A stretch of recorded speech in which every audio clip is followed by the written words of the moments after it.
In this video, you're going to learn about the second version of solution for your ungrouped data. So we have the example. The following data has been obtained as 4, 6, 8, 4, and 10. Determine the standard deviation, sample variance, population deviation, and population variance, and the corresponding z-scores for each data element.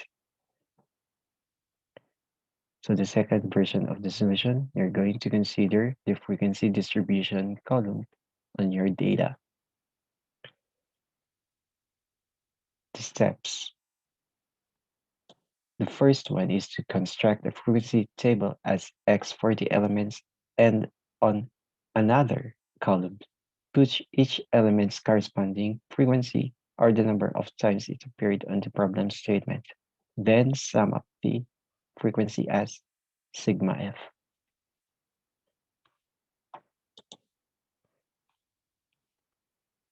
On the third column from the left, multiply the frequency with the corresponding X value, which is done per row. Then get its sum as summation of f and individual element x. Get the mean with this formula. X bar would be equal to summation of f times x all over summation of f.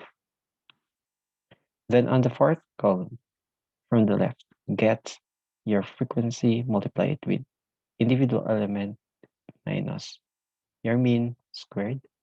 Then get the sum of the fourth column data as summation of f multiply it with the following quantity as your individual elements minus x bar squared. Solve for your standard deviation.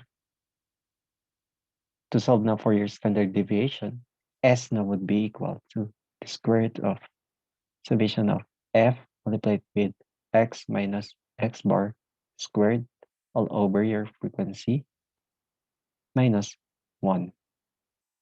For sample variance, you're just going to square your standard deviation. And for your population deviation, sigma would be equal to the following quantity as summation of your frequency multiplied with x minus x bar squared all over your summation of frequency. For your standard deviation, the f here is summation of your frequency. To determine now your population variance, you're just going to square whatever values you get for your sigma or population deviation. Then on the fifth column, solve for each z-score for each corresponding row.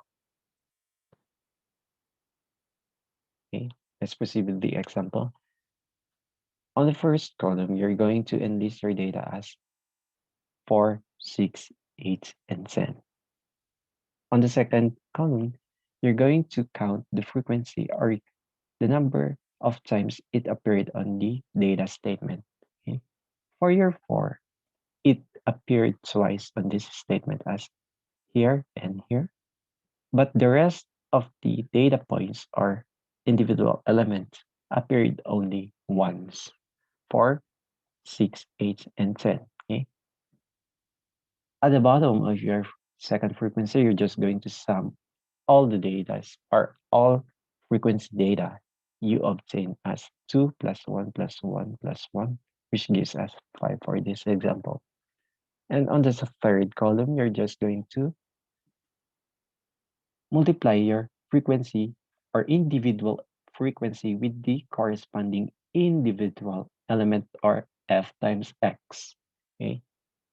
For this row or data point 4, you're going to multiply 4 with 2. Okay. 4 times 2, which gives us 8. 6 times 1 gives us 6. 8 times 1 gives us 8. 10 times 1 gives us 10.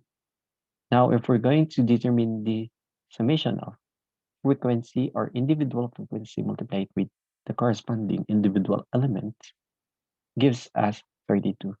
8 plus 6 plus 8 plus 10 gives us 32. Okay.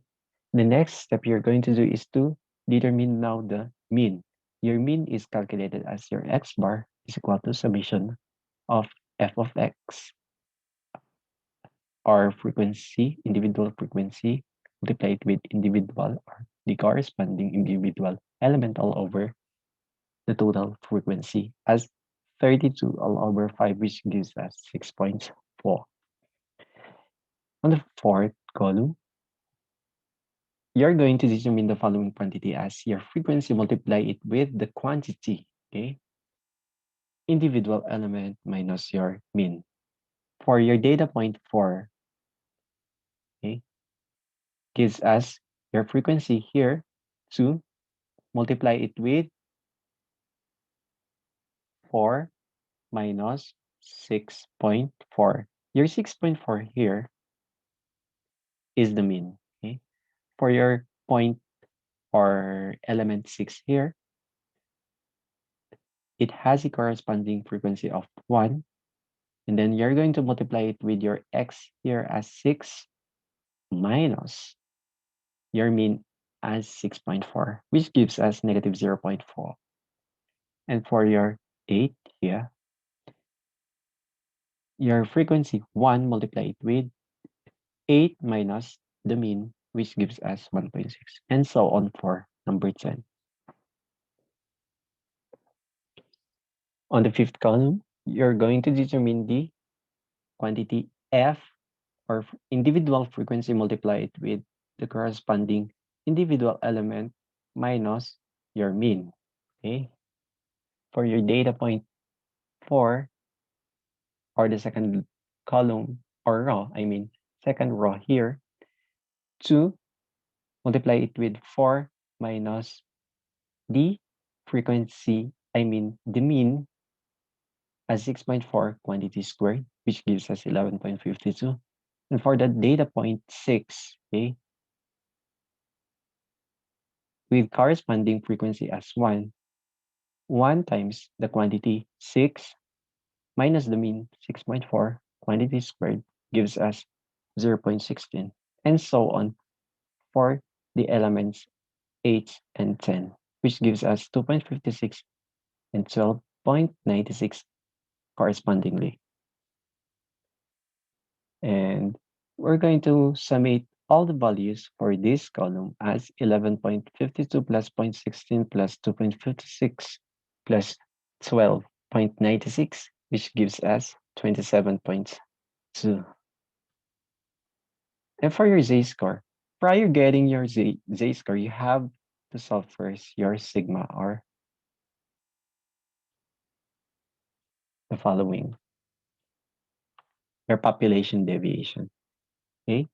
Prior getting your z-score, you have to solve first for the population deviation. So how are you going to solve it?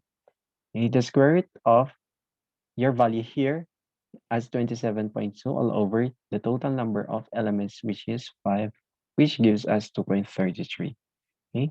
For z-score, for the corresponding element 4, gives us negative 2.06, negative 0.17 for element 6, 0.69 for element 8, 1.55 for element 10. To solve now for your standard deviation S, okay, would be calculated as the square root of the following quantity, the summation of your frequency multiplied with the quantity x minus x bar squared, or individual element minus your mean squared, as 27.2 all over your summation of frequency minus 1, or 5 minus 1. Hence, the value is 2.61. For your sample variance, you're just going to square your standard deviation as 2.61 squared, which gives us 6.81. And lastly, for your population variance, whatever values you had calculated for population deviation, okay, you're just going to square it as sigma squared, which gives us 5.43. That concludes my presentation for now. Thank you for listening. Please do not forget to like and subscribe my YouTube channel.